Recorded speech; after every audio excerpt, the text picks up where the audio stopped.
All right, here's what you have to consider. Why I'm saying the Earth is alive. Study up on layered intrusions. Layered means obviously there's layers in them, just like the kind of rocks that you're going to see or you've seen in the Martian samples and my samples. And they're gray and white stripes. They have red stripes in them too here and there, which is the blood. They're intrusions. They're not supposed to be where they are, and they are enormous. I'm not talking little. I'm talking about miles and miles and miles. And I don't know, the Earth, remember this phrase, giants in the Earth, not dead giants in the Earth, giants buried in the Earth, giants on the Earth, giants living under the Earth, giants in the Earth. Just think about that. Now, mineralized zones. So in other words, let's get back to intrusions. Not supposed to be there, intrusions. Mineralized zones. Why? And inside of these intrusions, there's all kinds of different materials, and there are different metals, and there's different, all kinds of stuff, and they're mineralized. So there's all kinds of different areas, and the reason is because human life, or life of any type, concentrates chemicals in certain areas. In like your bones there's calcium, in your blood there's iron, and I found all these chemicals in all of my different things, and I've tested them all, and it is what it is. That life is, the Earth, if you really follow it through, the Earth is alive from the bottom to the top. It has to be. And I'll make that case later. But you can't get the kind of things that are deep, deep, deep, deep, deep in the Earth without life have been there. They don't drift down there. They come up from there. So I've got a whole nother story about that. But anyway, let's get back to this. The mineralized zones. We know that, and that's where they find gold. That's what happens. It's what happens from life. It concentrates these things. And I know this for a fact. I have those things that I can show you. Chromatite. I will show you that. That is, well, here it is. This right here is fascia. If you ask, and that's a lung. That's a modern lung, you know. I mean, it's not modern, it's ancient, but it's architecturally modern. Now, that is fascia. And what they will tell you, anybody that's a geologist that's too smart to believe that, is going to tell you that that is nothing more than chromatite. And it all got together by itself like that in that fabric, almost like burlap. And in the ancient times, they called that fascia tunica. Just like a robe covering you, and to a geologist, though, that's nothing. That is absolutely nothing more than chromatite, and they're flocculated together. They just did that by themselves and or found each other. No, absolutely not. Now, garnets. Why garnets? Why are garnets in all these places? Garnets are blood. They're bodily fluids, and the real red ones are really very close to the source of the intense blood. And the whiter ones in color, they have garnets come in every single color there is. And garnet is a product of bodily fluids.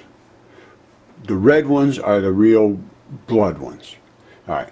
Now, and I can show you that too. I have a video about that. It's called Little Finger, and it shows the garnets spewing from a finger, and now they're crystallized into garnets. And I will show that. It's called Little Finger. Now, Causeway of the Giants. That's not a causeway. Those are giants. That was a giant. And the anatomy of that is identical to the anatomy of the human body. And and both of those things that I just said are identical to what they call the foliations of the earth. And the foliations of the earth are what the earth is made out of, and the earth is made out of life. Case closed as far as I'm concerned. It's the same anatomy as the body and the same anatomy as the whole earth. I'm going to show you the proof of this. Alright, look at this carefully. These are the patterns of the earth. These are the patterns that they find in the earth, and they come up with some, I don't know how they figured this out, how these came up with other than life, because these are the identical patterns of life, and you're going to see them in a second. You see those? You remember the foliations of the earth? You know the things that we're just looking at right now? Look at this carefully, because they are the identical same patterns that you're seeing, muscles and cardiac and everything. I was talking about blood supply before. You see that brown thing? That's the blood supply. You see all that other stuff? That's muscle fiber. I'm telling you, bizarre, but true. If you think the earth just squirted that out by itself, you got another thing coming. You look at some of the vascularization in the human body, it's identical. Not close, identical. Alright, well, you saw the architecture of the Giant's Causeway, and I don't see a whole lot of difference here. This is a human body. This is the architecture of the vascularization and so forth, the fabric, the muscles, and I don't see a whole lot of difference. Now, well, as a matter of fact, I don't see any difference at all. So this can easily be verified, easily. It's not even hard. Alright, everybody's always looking for a smoking gun. Well, this is a smoker right here, buddy. Coming out of there, and I will show you why I say this, coming out of there is blood. And that is where apparently the bone was being supplied. I don't know what kind of bone it was. It might have fractured and this is worn away. But this right here is the emanations of blood. And these fractures right in here, I don't know if you can see them in that video, but those are the same kind of fractures as we get in these things. Now this here, I don't know if I think I painted that. It could, so don't worry about that. But I have another one to show you with the blood. Now you see, that's the skin, and that's the tunica, and that's the tunica. Underneath, inside there, is going to be the same stuff. Alright, this is another giant fingertip of some, or phalanges of something. I don't know what it's about, though. I don't know, 15, 16, 18 inches long, something like that. Now, you see here, that's where I start showing you the Giant's Causeway bone with the kids sitting on. That right there is the same stuff, I can almost guarantee you, and it can easily be tested. All this stuff is so simple to test, and it's being overlooked, and it's really killing me, man. I'm getting very frustrated. Nobody will look at the stuff. I've done a lot of work here, totally ignored. Time to start looking at things.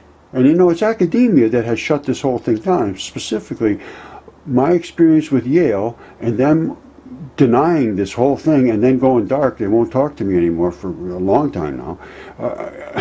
I'm in the wind, and nobody will even think about this as being real because Yale has said it's not real.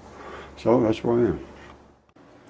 All right, the Giant's Causeway and all the evidence that we have for giants around the world, the lithification of all of these, which I have a batch of it, and it's all over the place. It's just being ignored because it's too spectacular to acknowledge, you know. And if you acknowledge it and you're an academic, you're dead. You are thrown from the academic nest, and no matter how strong your little wings are, buddy, you would never get back. So I do understand you, but I just don't like it. You got to pay attention to this, and it's because of the research bullies. They're the ones, ooh, look at him, yada, yada, yada, and then you're done. And then everybody else sees you're done. They don't want to be done. They got to pay their bills. They got families. I understand all this, but you guys got to, you know, you do have a fiduciary duty to your students to look into things that are contradictory to what you're teaching. And it's a legal obligation, guys. And you're going to have to give these people back their money if you don't start paying attention.